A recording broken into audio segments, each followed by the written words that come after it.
Good morning to all. நாம் இன்று பார்க்க இருக்கும் தலைவர் கக்கன்.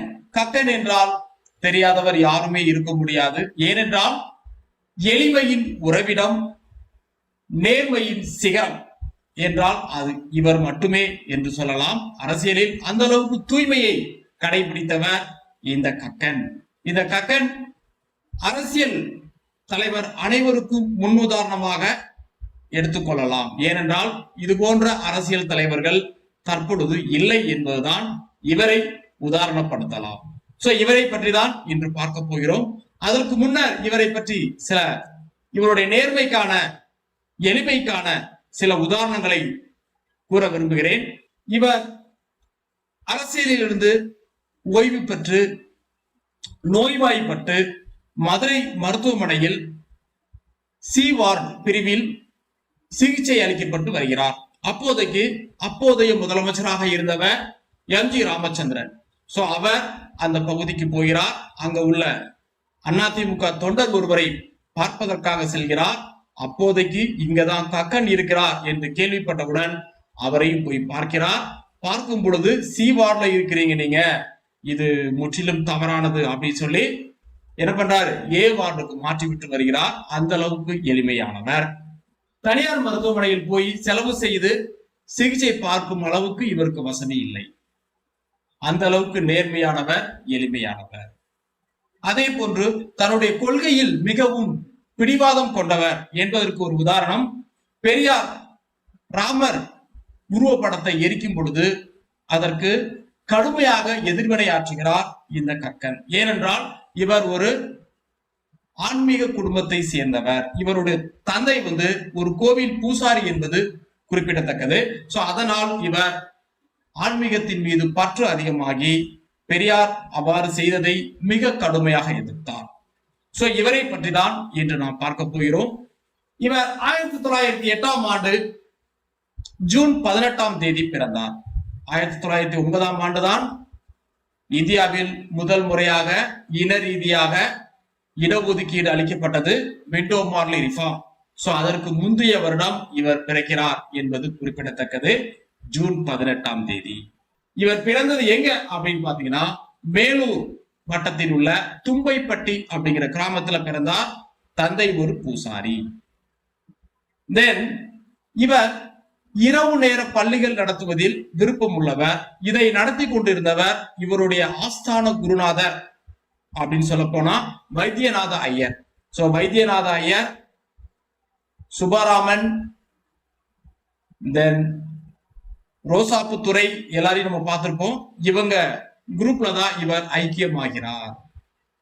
ஆனால் இவர் ஒரு ஹரிஜனம் என்றாலும் வைத்தியநாதர் ஐயருக்கு மகன் போல் செயல்பட்டார். அவருடைய இறப்புக்கு இவர் கொல்லி வைத்தார் என்பதும் குறிப்பிடத்தக்கது. அவர் இறந்து போகிறார். இறப்புக்கு அவர்களுடைய மகன் மட்டும்தான் கொல்லி வைப்பார்கள், ஆனால் இவரும் கொல்லி வைத்தார் என்பதுதான் வரலாறு. அந்த அளவுக்கு வைத்தியநாத ஐயர் மீது ஒரு பற்று கொண்டவர்.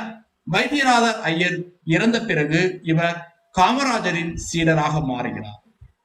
காமராஜருக்கு சத்தியமூர்த்தி ஒரு குரு, ஆனால் கக்கனுக்கு காமராஜர் குரு என்பது குறிப்பிடத்தக்கது. இவருக்கு 1932ஆம் ஆண்டு பொதுவுடைமை சிந்தனையாளர் ஜீவானந்தம் தலைமையில் மதுரையில் ஆசிரியராக பணியாற்றி வந்த சொர்ணம் பாரதி என்ற ஆசிரியையை திருமணம் செய்கிறார். ஏனென்றால் இவர் சாயங்கால பள்ளி நடத்துபவர் என்பது குறிப்பிடத்தக்கது. அதன் மூலம் தொடர்பு ஏற்பட்டு திருமணம் நடைபெறுகிறது. இவருக்கு 6 குழந்தைகள் பிறந்தார்கள். அவர்கள் இப்பவும் எளிமையாக வாழ்ந்து கொண்டிருக்கிறார்கள். ஏனென்றால் அவர்களுக்கு என்று எந்த ஒரு சொத்தையும் இவர் சேர்த்து வைத்ததில்லை என்பதுதான் வரலாறு. தென் இவருடைய முதல் வரலாற்று நிகழ்வு எங்க ஆரம்பிக்கிறது என்றால், 1939ஆம் ஆண்டு மீனாட்சி அம்மன் கோவிலுக்குள்ளே ஹரிஜன மக்கள் நுழைவதுதான் இவருடைய முதல் என்ட்ரி. அதற்கு முன்பு 38ஆம் ஆண்டு ஆலய நுழைவு சட்டத்தை கொண்டு வந்தவர் ராஜாஜி என்பது நமக்கு தெரியும். அந்த சட்டத்தின் அடிப்படையில் 39ஆம் ஆண்டு வைத்தியநாதர் தலைமையில் ஹரிஜன நபர்கள் 5 பேர் அடங்கிய குழு மீனாட்சி அம்மன் கோவிலுக்குள் நுழைகிறது. அதில் ஒருவர் கக்கன் என்பது குறிப்பிடத்தக்கது. அடுத்து முத்து, PR பூவலிங்கம், சின்னையா, ஆவலம்பட்டி முருகானந்தம் மற்றும் விருதுநகர் கவுன்சிலர் சண்முகானந்த நாடார். சோ இவர்கள் தான் முதன்முறையாக உள்ளே நுழைகிறார்கள்.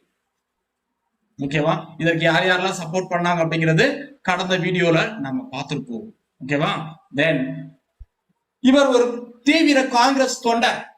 வெள்ளையிலே வெளியேறு இயக்கத்தில் தீவிரமாக பங்கெடுத்துக் கொண்டு 1942ஆம் ஆண்டு அலிப்பூர் சிறையில் அடைக்கப்பட்டார். சோ அங்கேதான் காமராஜரும் அடைக்கப்பட்டார் என்பது வரலாறு.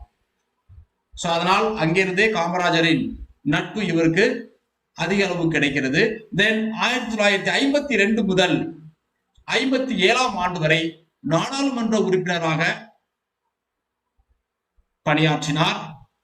காமராஜரின் சீடர்.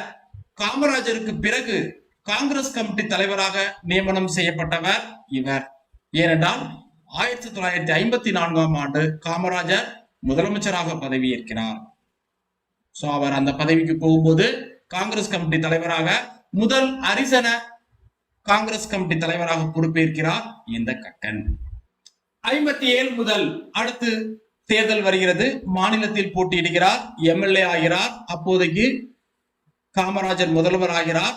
அந்த சமயத்தில் பொதுப்பணித்துறை மற்றும் ஹரிசன நலத்துறை இவருக்கு வழங்கப்படுகிறது. 57 முதல் கிட்டத்தட்ட 62 வரை. இந்த காலத்தில் தான் மிகப்பெரிய அளவுக்கு அதிக அளவு எண்ணிக்கையிலான நீர் தேக்கங்கள் இவருடைய காலத்தில் கட்டப்படுகிறது. பின்பு 62 முதல் 63 வரை வேளாண் துறை அமைச்சராக இருந்தார். அந்த காலத்தில் மதுரையில் வேளாண் கல்லூரி கொண்டு வந்தார் என்பதும் குறிப்பிடத்தக்கது. அது இல்லாம 63 முதல் 67 வரை உள்துறை அமைச்சராக பணியாற்றினார். இந்த காலத்தில் தான் ஒரு துயர சம்பவம் நடந்தது. இவருடைய வாழ்க்கையில் இவரை பற்றி சொல்ல போனால் பிளஸ் மைனஸ் எல்லா மனிதரிடமும் இருக்கும். அதில் இவருக்காக அமைந்த ஒரு கரும்புள்ளி எதுவென்றால் இந்த 63 இந்தி போராட்டத்தின் போது 70 மாணவர்கள் சுட்டுக் கொல்லப்பட்டார்கள் என்பதுதான் இவருடைய கரும்புள்ளியாக கருதப்படுகிறது. ஏனென்றால் அந்த காலகட்டத்தில் தான் இவர் உள்துறை அமைச்சராக பணியாற்றினார். தென் 62ஆம் ஆண்டு முதல் இவர் வணிக ஆலோசனை குழுவின் உறுப்பினராக நியமனம் செய்யப்பட்டார் என்பதும் குறிப்பிடத்தக்கது. ஏன்னா 62 ராஜாஜி முழுமையாக காங்கிரஸை விட்டு வெளியேறிவிட்டார். 59 சுதந்திரா கட்சி ஆரம்பித்து விட்டார் என்பதும் நமக்கு தெரியும். சரியா? தென் இவருடைய நினைவாக 1999ஆம் ஆண்டு மத்திய அரசு அஞ்சல் தலை வெளியிட்டுள்ளது. இவரை பற்றி சொல்ல வேண்டும் என்றால் அளவுக்கு அதிகமான விஷயங்களை சொல்லலாம். அதுல முக்கியமானது இவருக்கு வேற்று உடை கிடையாது. ஒரே உடையதான் துவைச்சு போட்டுக்குவார். அந்த அளவுக்கு எளிமையானவர். தமிழகத்தில் வாழ்ந்த ஒரே ஒரு அமைச்சரும் இவர் அப்படின்னே சொல்லலாம். இவருடைய பதவி காலத்தில் எந்த ஒரு முறைகேடும் நடந்ததில்லை என்று கூறப்படுகிறது. அந்த அளவுக்கு தூய்மையை கடைபிடித்தார். இதே போன்று இப்போதைக்கு இருக்கக்கூடிய அரசியல் தலைவர்கள் தூய்மையை கடைபிடிப்பார்களா என்பது மிகப்பெரிய கேள்விக்குறி.